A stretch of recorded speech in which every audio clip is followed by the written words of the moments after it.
নমস্কার, তোমাদের সবাইকে স্বাগত তাকদ স্টাডি চ্যানেলে। তো দেখো, আমি তোমাদেরকে আরআরবি গ্রুপ ডির যে আমাদের 2025-এর যে ভ্যাকেন্সি, এই ভ্যাকেন্সি সম্পর্কে অলরেডি জানিয়েছি। এবং এই ভ্যাকেন্সিতে আমাদের কি নতুন নিয়োগ পদ্ধতি, অর্থাৎ আমাদের যে সিলেকশন প্রসেস, এই সিলেকশন প্রসেস আমাদের কি হতে চলেছে, অর্থাৎ সিবিটি এর পর আমাদের আর কি কি পরীক্ষা এখানে নেবে, আমি তোমাদের প্রত্যেকটা কিছু সম্পর্কে কিন্তু এই ভিডিওতে একটু বলবো।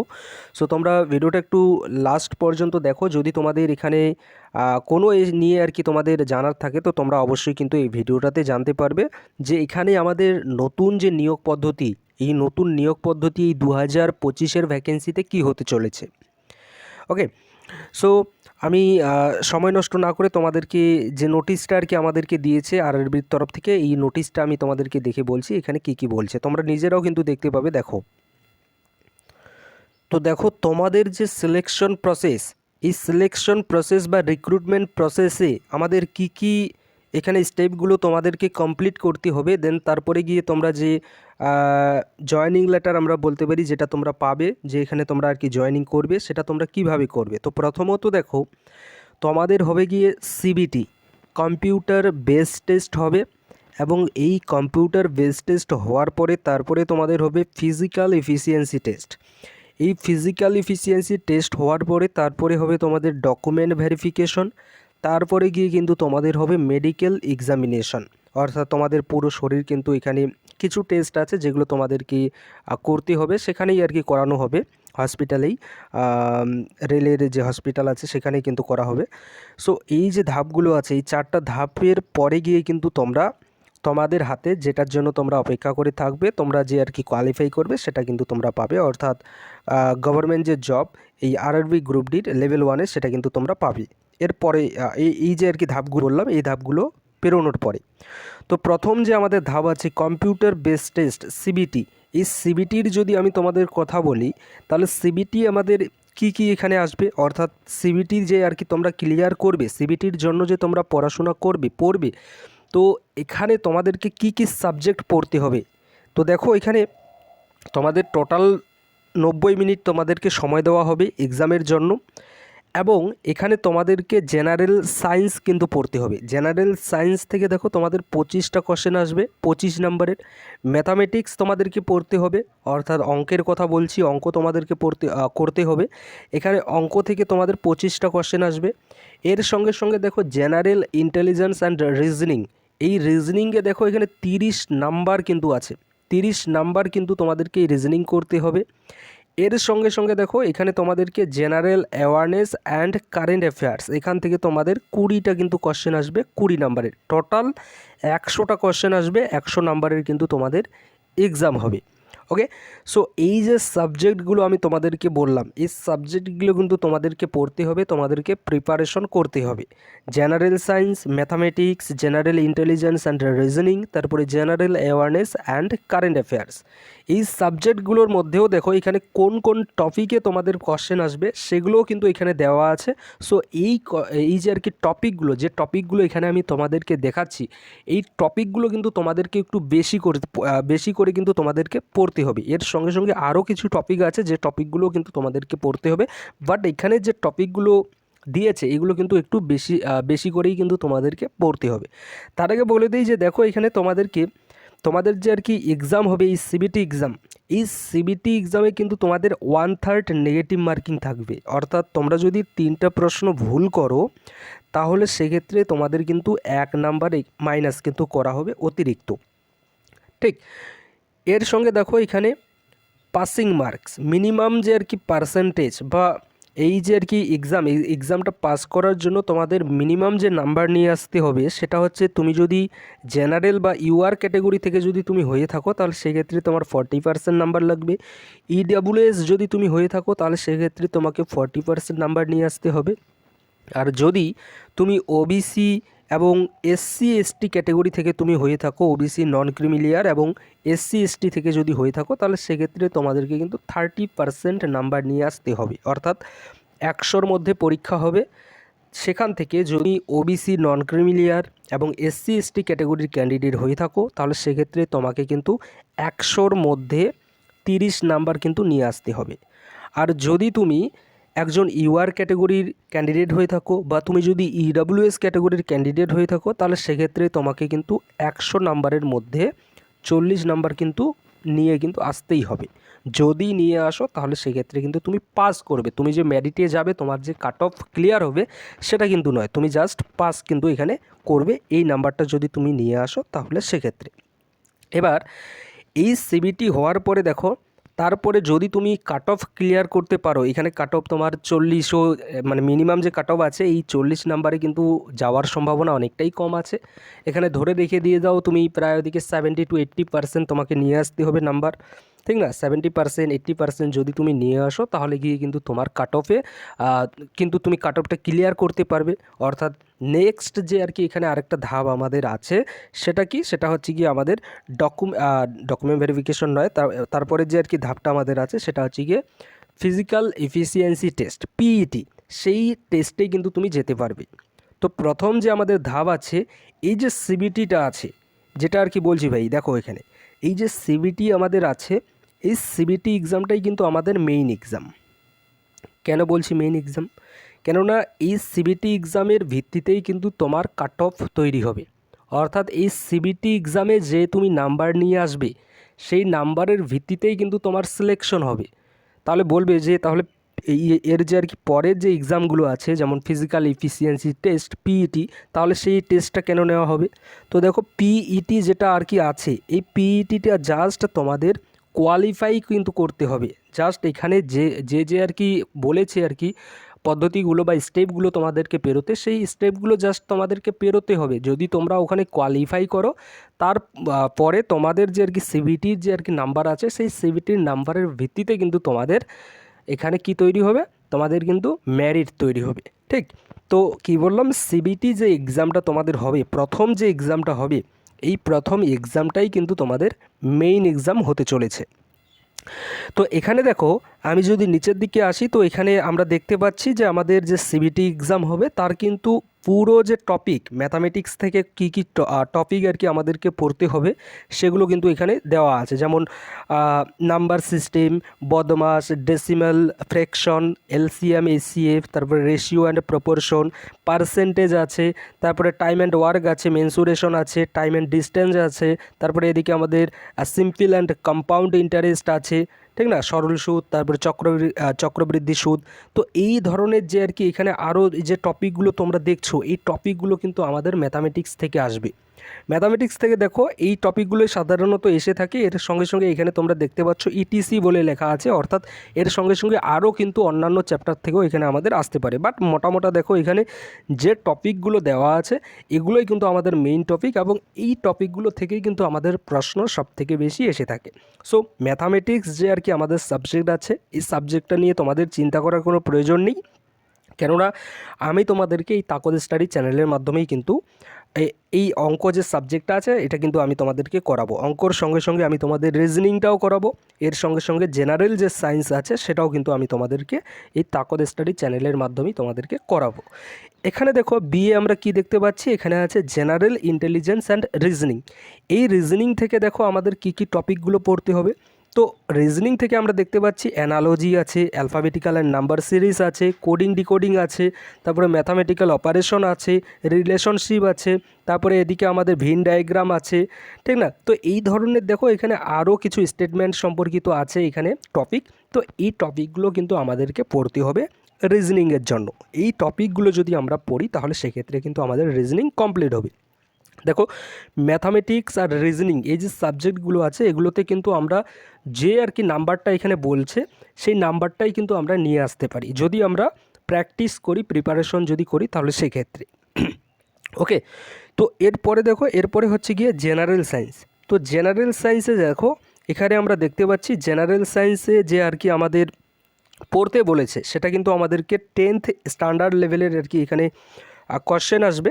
অর্থাৎ ফিজিক্স, কেমিস্ট্রি এবং লাইফ সায়েন্স যে আর কি আমাদের সাবজেক্ট আছে 10th স্ট্যান্ডার্ডে মাধ্যমিক লেভেলে, তো সেই মাধ্যমিক লেভেলের যদি আমরা বইগুলো পড়ি তাহলেই কিন্তু আমাদের হয়ে যাবে। এখানে অবশ্যই বলেছে সিবিএসসি, আর সিবিএসসি মানেই আমি তোমাদেরকে বলে দিই যে সিবিএসসির যে বইগুলো সেগুলো কিন্তু আমাদের এনসিইআরটির কিন্তু বই কিন্তু হয়ে থাকে। তো এনসিইআরটির যদি তোমার কাছে বই থেকে থাকে তো তুমি সেক্ষেত্রে এনসিইআরটির বইটাকে তুমি পড়তে পারো।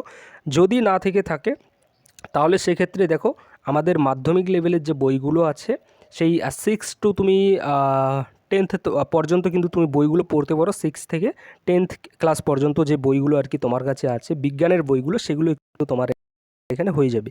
এর সঙ্গে সঙ্গে দেখো আমাদের তাকদ স্টাডি চ্যানেল আছে, এই চ্যানেল থেকে কিন্তু আমি প্রত্যেকটা ক্লাসই তোমাদেরকে দিয়ে দেবো সায়েন্সের 6 থেকে শুরু করে 10th পর্যন্ত যে টপিকগুলো আর কি বেশি গুরুত্বপূর্ণ সেগুলোতে আরও জোর দিয়ে কিন্তু আমি তোমাদেরকে এখানে পড়াবো এই জেনারেল সায়েন্সে। ওকে, তো জেনারেল সায়েন্স নিয়ে তোমাদের কোনো চিন্তা করার প্রয়োজন নেই, রিজনিং নিয়েও চিন্তা করার কোনো প্রয়োজন নেই, ম্যাথামেটিক্স নিয়েও চিন্তা করার কোনো প্রয়োজন নেই। জাস্ট তোমরা এই চ্যানেলটার সঙ্গে থাকো, প্লাস আমি যেভাবে তোমাদেরকে বলছি সেভাবে তোমরা জাস্ট একটু প্রিপারেশনটা নাও, তাহলে সেক্ষেত্রে কিন্তু এখানে একটা ভালো নাম্বার কিন্তু তোমরা অবশ্যই নিয়ে আসতে পারবে এই রিজনিং, সায়েন্স আর ম্যাথামেটিক্সে। ওকে, যে আর কি নাম্বারটা আমি বললাম, যে তোমাদেরকে বললামই যে যদি 100 নাম্বারের থেকে থাকে আমাদের, তাহলে 100তে কিন্তু আমরা 100 নিয়ে আসতে পারি এই সাবজেক্টগুলোতে। বাট এখানে জেনারেল অ্যাওয়ারনেস যে আর কি তোমরা সাবজেক্টটা দেখছো, এই জেনারেল অ্যাওয়ারনেস আর কারেন্ট অ্যাফেয়ার্স এই যে সাবজেক্ট, এই সাবজেক্টে কিন্তু আমরা পুরো ফুল নাম্বার কিন্তু নিয়ে আসা অনেকটাই মুশকিল হয়ে যাবে। সো সেক্ষেত্রে আমি তোমাদেরকে এই জেনারেল অ্যাওয়ারনেস অ্যান্ড কারেন্ট অ্যাফেয়ার্সে কিন্তু আমি তোমাদেরকে আগেই বলেছি যে তোমরা 2025-এর যে আর কি কারেন্ট অ্যাফেয়ার্স বা জেনারেল অ্যাওয়ারনেস আছে সেগুলো তোমরা পড়বে, তার সঙ্গে সঙ্গে এই 2026-এর কিন্তু তোমরা কারেন্ট অ্যাফেয়ার্স পড়বে। এই দুটো যদি তোমরা পড়ো তাহলে কিন্তু সেক্ষেত্রে তোমাদের কমপ্লিট হয়ে যাবে। তো এখানে দেখো আমি তোমাদেরকে বলে দিই general awareness and current affairs যে আর কি আমাদের এই যে টপিকটা আছে, এই সাবজেক্টের আমরা কোন কোন টপিকগুলো পড়বো। তো টপিক দেখো এখানে সায়েন্স অ্যান্ড টেকনোলজি থেকে তোমাদের প্রশ্ন আসবে, তারপরে স্পোর্ট থেকে তোমাদের প্রশ্ন আসতে পারে, কালচার থেকে প্রশ্ন আসতে পারে, তারপরে পার্সোনালিটিস থেকে প্রশ্ন আসতে পারে, তারপরে ইকোনমিক্স থেকে আসতে পারে, politics and any other subject of importance. ঠিক, তো এখানে প্রত্যেকটা সাবজেক্টই কিন্তু আমাদের চলে আসে। তো এই সাবজেক্টগুলো থেকে কিন্তু আমাদের প্রশ্ন আসতে পারে, টপিকগুলো থেকে কিন্তু আসতে পারে এই general awareness and current affairs সাবজেক্টে। ঠিক, তো এই সাবজেক্টগুলোর মধ্যে এই টপিকগুলো কিন্তু আমাদেরকে পড়তে হবে। আর আমি তোমাদেরকে বললামই যে সবথেকে মোস্ট ইম্পর্টেন্ট যে সাবজেক্ট আমাদের সেগুলো কিন্তু হচ্ছে general science, mathematics, general intelligence and reasoning. এখানে দেখো অবশ্যই কারেন্ট অ্যাফেয়ার্সও কিন্তু আমাদের একটা মোস্ট ইম্পর্টেন্ট সাবজেক্ট। তবে আমি তোমাদেরকে বললামই যে 2025-এর কারেন্ট অ্যাফেয়ার্স আর 2026-এর কারেন্ট অ্যাফেয়ার্স যদি তোমরা পড়ো তাহলে সেক্ষেত্রে কিন্তু তোমরা এই 20-র মধ্যে কিন্তু একটা ভালো নাম্বার নিয়ে আসতে পারবে। প্রায় ওদিকে ধরে রেখে দিয়ে দাও 15 নাম্বারের তো মতো তো তোমরা অবশ্যই নিয়ে আসতে পারবে 20-র মধ্যে, যদি তোমরা 2025-এরটা ভালো করে পড়ছো আর 2026-এর কারেন্ট অ্যাফেয়ার্স। ওকে, এবং যতদিন আর কি পর্যন্ত আর কি পরীক্ষা হচ্ছে না কেন, তো ততদিন পর্যন্ত যে কারেন্ট অ্যাফেয়ার্সগুলো আমাদের তৈরি হবে ভবিষ্যতে, তো সেগুলোও যদি তোমরা পড়বে, সেগুলোও আর কি তোমাদেরকে পড়তে হবে। সো এই যে আর কি আমি তোমাদেরকে বললাম পড়তে, তো এগুলো যদি তোমরা পড়ো তাহলে সেক্ষেত্রে কারেন্ট অ্যাফেয়ার্স এবং জেনারেল অ্যাওয়ারনেসটা কিন্তু তোমাদের কমপ্লিট হয়ে যাবে। আর রিজনিং, ম্যাথামেটিক্স, জেনারেল সায়েন্স তো এগুলো তো আমি তোমাদেরকে এখান থেকে পড়াবই। প্লাস এর জন্য আমি তোমাদেরকে সায়েন্সের যে ব্যাপারটা এখানে তোমাদের বললামই যে তোমাদের কাছে যদি বই থেকে থাকে এনসিইআরটি তাহলে সেটা তোমরা অবশ্যই ফলো করবে।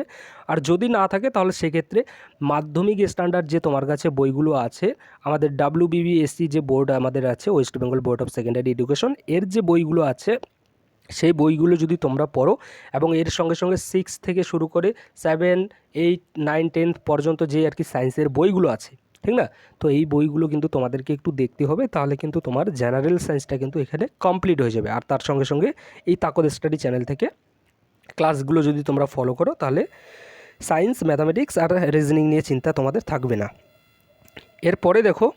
এরপরে হচ্ছে আমাদের ফিজিক্যাল এফিসিয়েন্সি টেস্ট। তো দেখো ভাই, ফিজিক্যাল এফিসিয়েন্সি টেস্টে আমাদেরকে মেল ক্যান্ডিডেট আর ফিমেল ক্যান্ডিডেট অর্থাৎ ছেলে এবং মেয়েদের জন্য কিন্তু এখানে আলাদা আলাদা এখানে আমাদের ফিজিক্যাল এফিসিয়েন্সি টেস্ট আছে। সো ছেলেদের জন্য যদি আমি বলি, তো ছেলেদের ক্ষেত্রে দেখো এখানে 35 কেজি কিন্তু তোমাদেরকে ওয়েট নিয়ে 100 মিটার কিন্তু যেতে হবে 2 মিনিটের মধ্যে। ঠিক, কি বললাম, 2 মিনিটের মধ্যে 100 মিটার কিন্তু তোমাদেরকে নিয়ে যেতে হবে 35 কেজি ওয়েট কিন্তু। এর সঙ্গে সঙ্গে এই টেস্টটা হওয়ার পরে, এই টেস্টটা যদি তুমি পাস করো, আর এখানে দেখো 1 চান্স কিন্তু তোমাদেরকে দেওয়া হবে, অর্থাৎ তুমি একবার 35 কেজি ওয়েট তুমি নিয়েছো, উঠিয়েছো, তো এটা তোমাকে 35 কেজিটা তোমাকে 2 মিনিটের মধ্যে 100 মিটার নিয়ে যেতে হবে। তুমি যদি 2 মিনিটের মধ্যে 100 মিটার না যেতে পারো, অর্থাৎ 50 মিটার গিয়েছো তারপরে তুমি রেখে দিয়েছো, তাহলে সেক্ষেত্রে কিন্তু তুমি এখানে কোয়ালিফাই করতে পারবে না। তুমি কিন্তু ডিরেক্ট কিন্তু তোমাকে বাইরে কিন্তু বের করে দেওয়া হবে। অর্থাৎ যে এখানে বলেছে যে 2 মিনিটের মধ্যে 100 মিটার যে তোমাদেরকে নিয়ে যেতে বলেছে, তো 100 মিটার তোমাকে অবশ্যই নিয়ে যেতে হবে। 100 মিটার পেরোনোর পরে তুমি 35 কেজি যে ওজন এখানে নিয়ে যেতে বলছে ভর, তো এটাকে কিন্তু তুমি রাখতে হবে তোমাকে, ওয়েটটাকে। ওকে, তার আগে রাখলে কিন্তু হবে না, এটা কিন্তু একবারই তোমাদেরকে চান্স কিন্তু দেওয়া হবে।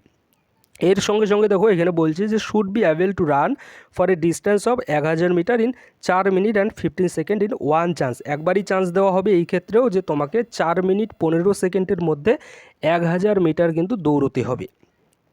4 মিনিট 15 সেকেন্ডের মধ্যে 1000 মিটার। ওকে, সো এটা কিন্তু তোমরা একটু মনে রাখবে। এর সঙ্গে সঙ্গে এখানে আমি মেয়েদের জন্য বলে দিই, তো মেয়েদের ক্ষেত্রে দেখো তোমাদের ক্ষেত্রে এখানে 20 কেজি তোমাদেরকে ওয়েট নিয়ে 2 মিনিটের মধ্যে 100 মিটার তোমাদেরকে দৌড়তে হবে, এবং তোমাদের ক্ষেত্রেও কিন্তু এখানে একবারই তোমাদেরকে চান্স দেওয়া হবে, অর্থাৎ দুইবার কিন্তু এখানে আর চান্স দেওয়া হবে না। একবারের মধ্যেই তোমরা 100 মিটার তোমাদেরকে 2 মিনিটের মধ্যে যেতে হবে 20 কেজি ওয়েট নিয়ে। এর সঙ্গে সঙ্গে দেখো মেয়েদেরকেও এখানে 5 মিনিট সময় দিয়েছে, 5 মিনিট 40 সেকেন্ড সময় দিয়েছে 1000 মিটার ডিস্টেন্স কভার করার জন্য, দৌড়ানোর জন্য। ওকে, সো কী বললাম, ছেলেদের ক্ষেত্রে 4 মিনিট 15 সেকেন্ডের মধ্যে 1000 মিটার দৌড়তে হবে, আর মেয়েদের ক্ষেত্রে 5 মিনিট 40 সেকেন্ডের মধ্যে 1000 মিটার দৌড়তে হবে। আর এখানে যে ওয়েটটা আর কি তুলতে হবে সেটা ছেলেদের জন্য 35 কেজি, 2 মিনিটের মধ্যে 100 মিটার যেতে হবে, আর মেয়েদের ক্ষেত্রে 20 কেজি নিয়ে 2 মিনিটের মধ্যে 100 মিটার যেতে হবে, 2 মিনিটের মধ্যে কিন্তু। ঠিক, তো এটা হয়ে গেল আমাদের ফিজিক্যাল এফিসিয়েন্সি টেস্ট। এই ফিজিক্যাল এফিসিয়েন্সি টেস্টটা হওয়ার পরে তারপরে আমাদের হবে গিয়ে কি, তারপরে হবে গিয়ে এদিকে আমরা যদি আসি, তো এখানে তারপরে গিয়ে আমাদের হবে document verification and empanelling of candidate. অর্থাৎ তারপরে তোমাদের ডকুমেন্ট ভেরিফিকেশন হবে, ডকুমেন্ট তোমাদের যদি ঠিকঠাক থেকে থাকে, তারপরে গিয়ে কিন্তু তোমাদের কি হবে, মেডিকেল এক্সামিনেশন, ঠিক না? ডকুমেন্ট ভেরিফিকেশন হওয়ার পরে তারপরে গিয়ে তোমাদের হবে মেডিকেল এক্সামিনেশন, এবং মেডিকেল এক্সামিনেশন হওয়ার পরে তোমরা আর কি যেটার জন্য আর কি অপেক্ষা করে আছো সেটা কিন্তু তোমরা লাস্টে গিয়ে কিন্তু সেই জিনিসটাই তোমরা পেয়ে যাবে। ওকে, সো এটাই আর কি তোমাদের সিলেকশন প্রসেস। আর এখানে দেখো নর্মালাইজেশনও কিন্তু আমাদের হয়ে থাকে। নর্মালাইজেশন দেখো এখানে অর্থাৎ তোমার যে আর কি এক্সাম, সেটা তোমার কোন মানে এখানে আর কি শিফট ওয়াইজ যেহেতু আমাদের এক্সাম হয়ে থাকে, সো কোন শিফটে এবং কত তারিখে তোমার এক্সামটা হচ্ছে, এবং ওই শিফটে তুমি যে আর কি শিফটে পরীক্ষা দিচ্ছ সেই শিফটে যে আর কি এক্সাম সেটা কতটা হার্ড আসছে, নাকি মিডিয়াম আসছে, নাকি একদম ইজি আসছে, তো তার উপর ভিত্তি করে কিন্তু এখানে একটা নর্মালাইজেশন হবে। এবং সেই নর্মালাইজেশনে কিন্তু কারো কারো এখানে 5 নাম্বারও বাড়তে পারে, আবার কারো কারো কিন্তু কমতেও পারে, আবার কারো কারো কিন্তু ভাই এখানে 30 নাম্বার পর্যন্ত কিন্তু এখানে বাড়তে পারে, বা তার থেকে বেশিও কিন্তু এখানে বাড়তে পারে। তো নর্মালাইজেশন কিন্তু কারো হাতে নেই। সো নর্মালাইজেশনের ওপরে কিন্তু কেউ ভিত্তি করে থাকবে না যে আমি এই নাম্বার নিয়ে আসবো, আমার নর্মালাইজেশন হয়ে আমার 30 নাম্বার বেড়ে যাবে, আমার 40 নাম্বার নর্মালাইজেশন হয়ে বেড়ে যাবে। তো এটার ওপরে কিন্তু কেউ থাকবে না, ডিপেন্ডেন্ট কিন্তু থাকবে না। আর এখানে অবশ্যই চেষ্টা করবে সিবিটি যে এক্সাম হবে, সিবিটি এক্সামেই কিন্তু সবথেকে বেশি নাম্বার নিয়ে আসার চেষ্টা করবে। ওকে, তো এই যে সিলেকশন প্রসেসটা আমি বললাম, এটাই কিন্তু আমাদের আরআরবি লেভেল 1-এর কিন্তু সিলেকশন প্রসেস। এবং যে ক্লাসগুলো আর কি শুরু হতে চলেছে তাকদ স্টাডি চ্যানেলের, এই ক্লাসগুলো কিন্তু তোমরা অবশ্যই করো। আর কমেন্টে তোমরা অবশ্যই জানাও যে তোমরা কারা কারা ক্লাসের জন্য আর কি আগ্রহ নিয়ে আছো এই তাকদ স্টাডি চ্যানেলের। কেননা এই চ্যানেল থেকে আমি তোমাদের যে ক্লাসগুলো দেবো সেই ক্লাসগুলো কিন্তু বেস্ট টু বেস্ট কিন্তু ক্লাস হবে, এবং যে ক্লাস দেবো সেই ক্লাসই কিন্তু তোমরা হুবহু প্রশ্ন কিন্তু দেখতে পাবে এক্সাম হলে, এটুকু কিন্তু আমি তোমাদেরকে বলতে পারি। Thank you.